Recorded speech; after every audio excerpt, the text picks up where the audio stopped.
I saw another thing recently. They're rebuilding the Titanic. You guys heard about this? Titanic 2. That's not bad news yet. That could be. If it sinks again, that'll be weird. An exact replica of the Titanic they're building is going to set sail next year. How would they explain that if it sank again? Yeah. The tagline of the first one was unsinkable. The tagline to this one is going to be like, definitely, for sure, unsinkable. There's no way they're going to fuck that up. It's the whole tagline. I guess if it sank again, like, I don't know how they would explain. I guess the guy will come on the intercom and just like, you are not going to believe this.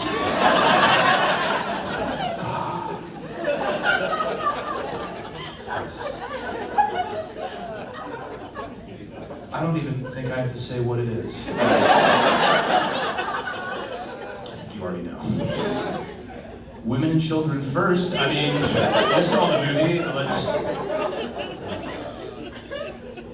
I hope whatever band goes down the next Titanic is like Imagine Dragons or something. So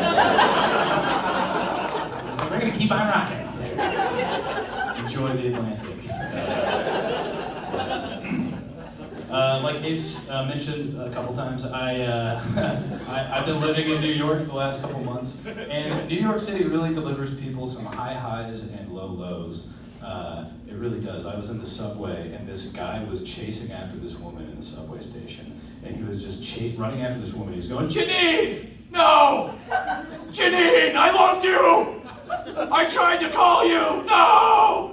And my first instinct was to like tackle this guy because this woman was in danger, right? And then my second and more dominant instinct was, you're not the hero, buddy. And I just let it happen, and luckily she got in the subway and it took off before the guy could catch up with her, and she just rode away, and he was like, "No, Janine!"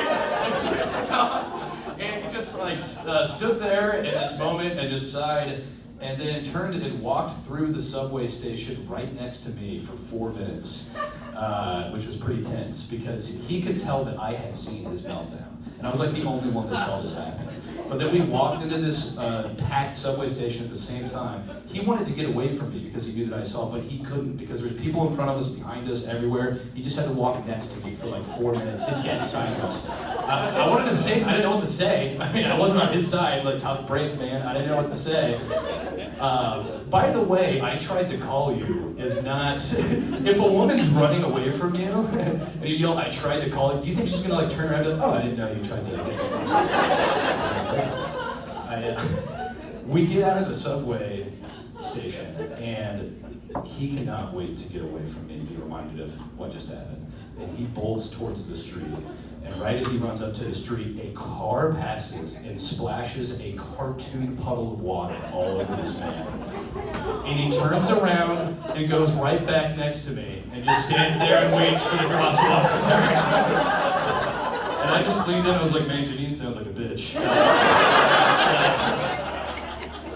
Yes, super villains out there. Speaking of supervillains, make some noise if you guys believe, like I do, that out of all the Batman villains, the Riddler has got to have the least amount of free time. Make some noise. Because think about it, follow me here. Not only does he have to do supervillain shit like kidnap the mayor and blow up the train station, but he also has to write like 30 to 40 amazing riddles every week. This guy's fucking swamped, dude. Half the time Two-Face calls him up to bust up a jewelry store, he's gotta be like, "I'd love to, but I really gotta hammer out some of these riddles tonight. I can't go out there with riddle proofs." He's gotta go down to Starbucks with his MacBook Pro and just work it out. It's just like, what is blind as a bat but has 2 legs? Why the fuck did I decide to be this guy? Anybody else but the Riddler. I wonder if he decided to become the Riddler as a way to explain things to people that were hard to talk about in a sort of fun and whimsical way. Like originally he went door to door, knocked on people's door, and he was like, "Hey, riddle me this. What is standing right in front of you and is also a registered sex offender?" It's me! I may be a diddler, but I'm also a Riddler. Thank you for indulging my Riddler bit.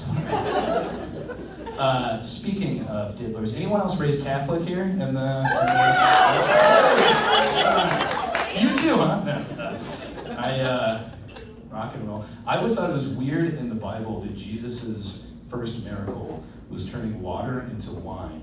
at a wedding when he was 30 years old, because that means he went his entire life without using his super awesome powers that he had until he got blackout at a wedding. Then ran out of booze. And then he was just on the karaoke mic like, I believe in miracles! Just like turning water into wine, and everyone's like, whoa! It's just like, we really needed him. And if like you think you've had drunk regrets or mistakes, like imagine waking up after a long night of drinking and being like, I didn't do anything crazy last night, did I? And then 12 of your best guy friends are like, we will follow you anywhere.